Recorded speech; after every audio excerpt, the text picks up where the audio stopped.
নমস্কার, দুপুর 12টা খবর 3 নিয়ে আমি অতনু রয়েছি আপনার সঙ্গে। আমাদের প্রত্যেকের একটা নিয়ম আছে, সেই নিয়ম অনুযায়ী আমরা রোজ সকালে ঘুম থেকে উঠি, যে যার মতো কাজে বেরোই। আমাদের নির্দিষ্ট বসার জায়গা রয়েছে বাড়িতে, আমরা সেখানে বসি, নির্দিষ্ট বিছানা, সেখানে আমরা ঘুমোই। কিন্তু সেখানে অঘটন ঘটে যাবে হঠাৎ করে, কে জানতো। কোথাও কোনো জায়গায় যাওয়া নেই, ঠিক যেখানে রোজ রাতে মা দুই মেয়েকে নিয়ে ঘুমোতে যান, গতকাল রাতেও গিয়েছিলেন। মাটির দেওয়াল ধসে পড়ে, চাপা পড়ে 3 জনের মৃত্যু। আনিসুদ্দিন রয়েছেন আমার সঙ্গে মন্দিরবাজার থেকে। আনিসুদ্দিন, কিভাবে ঘটলো এই অঘটন?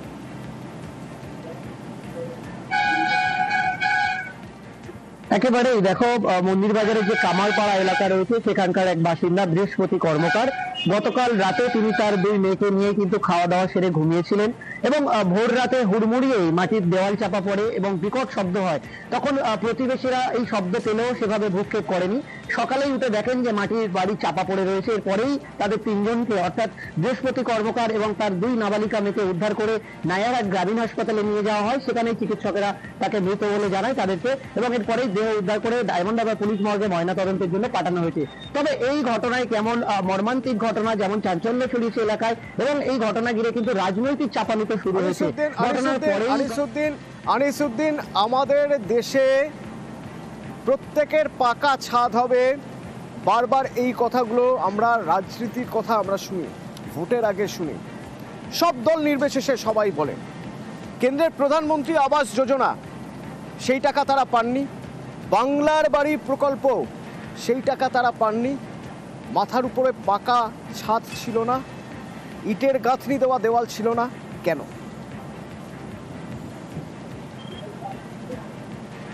দেখো, এই জায়গায় আমরা মন্দিরবাজারের বিধায়ককে প্রশ্ন করি। তিনি জানিয়েছেন যে দীর্ঘদিন ধরে কেন্দ্রীয় বঞ্চনার ফলে কিন্তু বাংলা যেভাবে আবাস যোজনার টাকা আটকে রেখেছে, সেই টাকা না দেওয়াতেই তারা এতদিন ধরে যে প্রধানমন্ত্রী আবাস যোজনার বাড়ি দিতে পারেনি। কিন্তু সম্প্রতি বাংলার আবাস যোজনা শুরু হওয়াতেই তাদেরকে বাংলার আবাস যোজনার টাকা দেওয়া হয়েছে এবং দ্বিতীয় কিস্তির টাকাও তারা পেয়েছেন।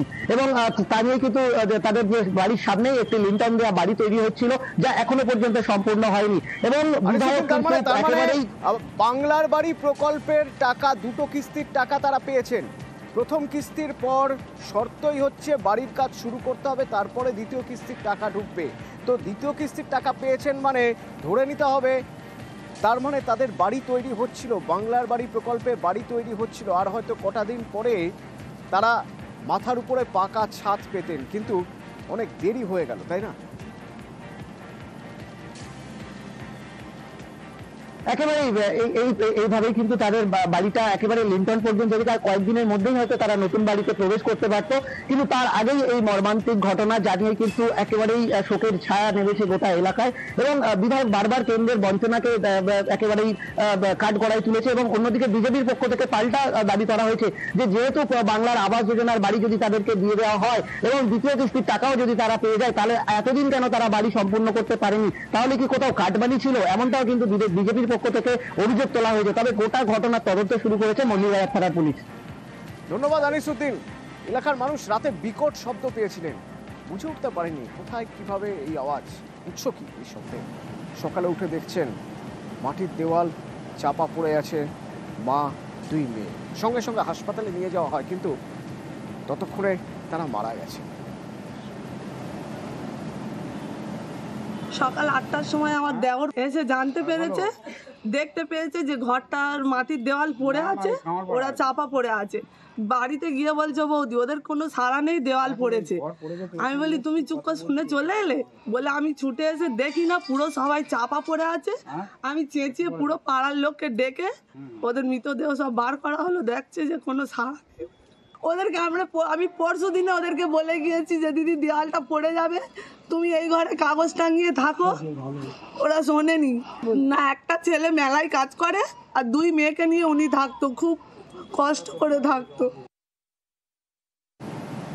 আর কটা দিন পরে হলে বোধহয় এই 3টে প্রাণ বেঁচে যেত, কারণ পাকা বাড়ি তৈরির কাজ তো হচ্ছে। কিন্তু আগে কেন হয়নি?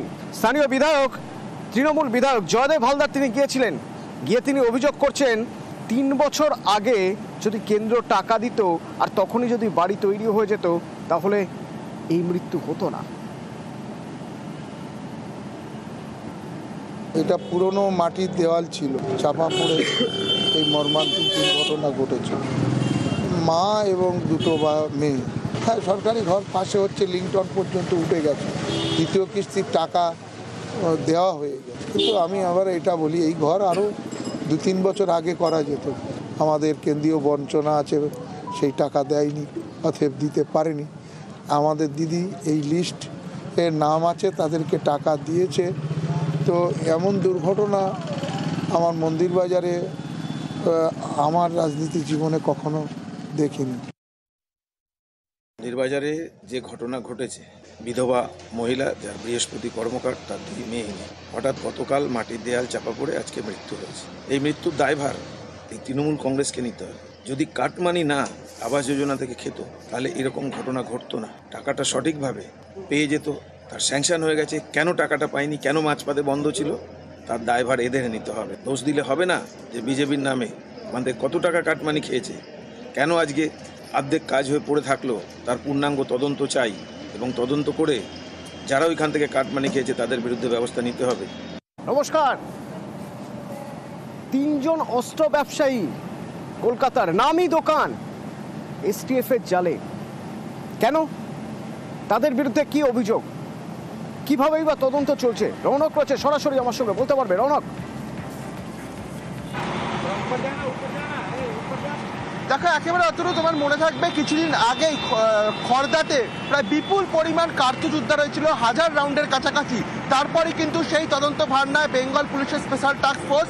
সেখান থেকে দেখা যায় উঠে আসছিল একটি শহর কলকাতার নামি অস্ত্র দোকানের কথা, এবং দেখা যায় তদন্ত নেবে এই নরসিংহ দ বলে যে অস্ত্র দোকান রয়েছে বিবাদীবাগে, সেই দোকানের 3 জন মালিক গতকাল 3 জনকেই গ্রেপ্তার করে বেঙ্গল পুলিশের এসটিএফ।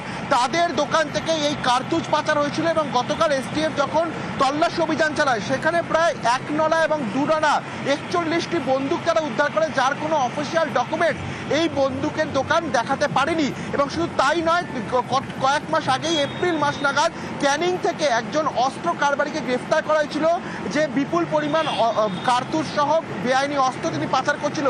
সেই বিষয়কে কেন্দ্র করে এই নরসিংহ দাওয়ের দোকানে এসটিএফ এর তরফ থেকে একটা বিশাল অভিযান চালানো হয়। সেখান থেকেও বেশ কয়েকটি কার্তুজ সিজ করা হয়েছিল, কয়েকটি বন্দুক সিজ করা হয়েছিল, তাদের যে রেজিস্টার বুক সেটাও কিন্তু সিজ করা হয়েছিল, কারণ একাধিক জায়গায় গরমিল ছিল। পরবর্তীতে যখন খড়দার 1000 রাউন্ড কার্তুজ উদ্ধার হয়, সেই তদন্তে বেঙ্গল পুলিশের এসটিএফ নামে এবং গতকাল আবারও তাদের দোকানে তল্লাশি অভিযান চালানো হয়। সেখানে দেখা যায় একাধিক বন্দুক থেকে শুরু করে কার্তুজের হিসাবের গরমিল, রেজিস্টার বুকে তার কোনো অফিসিয়াল ডকুমেন্টস নেই। এই বিষয়ে তদন্তে নেবে সুব্রত দত্ত, অভির দত্ত এবং আরও একজন যিনি রয়েছেন। মোট 3 জন মালিককে বেঙ্গল পুলিশের স্পেশাল টাস্ক ফোর্স গ্রেপ্তার করেছে। আদতে তাদের দোকানে যে বন্দুকগুলো তারা লাইসেন্স সহ বিক্রি করত, তার সঙ্গে তাদের রেজিস্টার বুকের কোনো ডকুমেন্টসে তারা মিল পাচ্ছে না। আর কোথায় কোথায় তারা এরকমভাবে কার্তুজ এবং অস্ত্র পাচার করেছে, গোটা বিষয়টি কিন্তু পুলিশের তরফ থেকে খতিয়ে দেখা হচ্ছে। অতুল, ধন্যবাদ।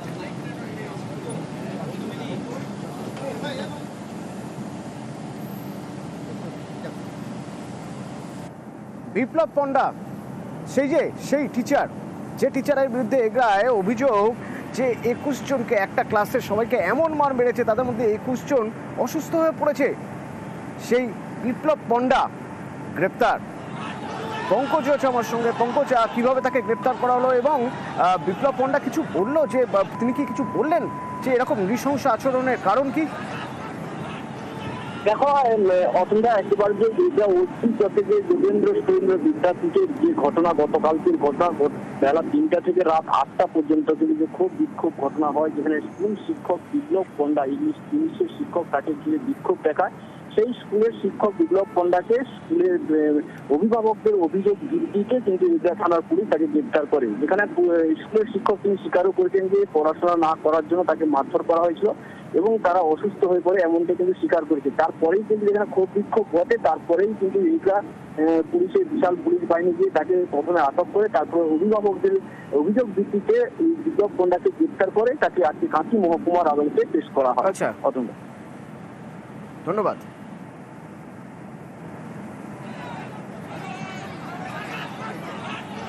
আর ওদিকে মুর্শিদাবাদের রানীনগরে ভারপ্রাপ্ত প্রধান শিক্ষক মারা গিয়েছেন। রহস্যজনক মৃত্যু। তার পরিবার অভিযোগ করছেন যে পরিচালন সমিতি তাকে দুর্নাম দিয়ে ফাঁসিয়ে দেওয়ার চক্রান্ত করছে, তার কাছ থেকে টাকা চেয়েছিল। সেই সব সহ্য করতে না পেরে ওই ভারপ্রাপ্ত প্রধান শিক্ষক আত্মহত্যা করেছেন।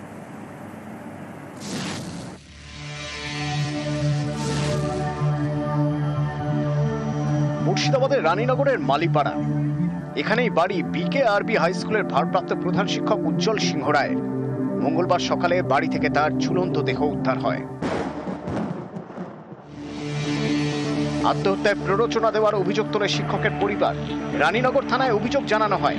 এরপর বুধবার রাতে গ্রেপ্তার করা হয় স্কুল পরিচালন সমিতির সভাপতি আয়নাল হককে।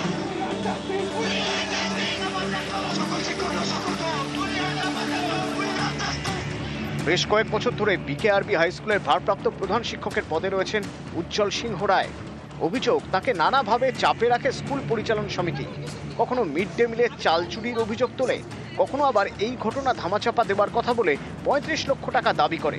অভিযোগ, এ নিয়ে মানসিক চাপে ছিলেন উজ্জ্বল সিংহ রায়। এরই মধ্যে মঙ্গলবার সকালে ঘর থেকে তার ঝুলন্ত দেহ উদ্ধার। যখন সবাই শাস্তি পাবে তখন আমি জানবো তার চোর অপবাদ ঘুচলো, তখন আর আত্মা শান্তি পাবে।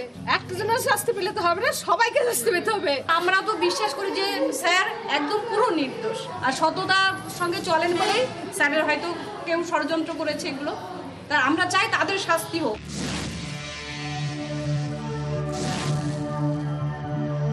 এটা সম্পূর্ণ মিথ্যা এবং ভিত্তিহীন। কেননা যদি ম্যানেজিং কমিটি তাকে ব্যক্তিগতভাবে কোনো চাপ দিত তাহলে তারা এফআইআর করতে পারত। তো কি করে তারা প্রমাণ করুক এবং তদন্ত হোক, এতে আমার কোনো সমস্যা নেই। 35 লক্ষ টাকা দাবি আমরা করিনি, কারণ হিসাবটা আমাদের কাছে তখনও ক্লিয়ার ছিল। সে যে হিসাব দিয়েছে সেটা সম্পূর্ণ ক্লিয়ার ছিল না। আমি সেই ক্ষেত্রে বলেছিলাম যে প্রয়োজনে এক্সপার্ট দিয়ে হিসাব করে দেখতে হবে আসলে কত টাকা হবে। নিউজ 18 বাংলা।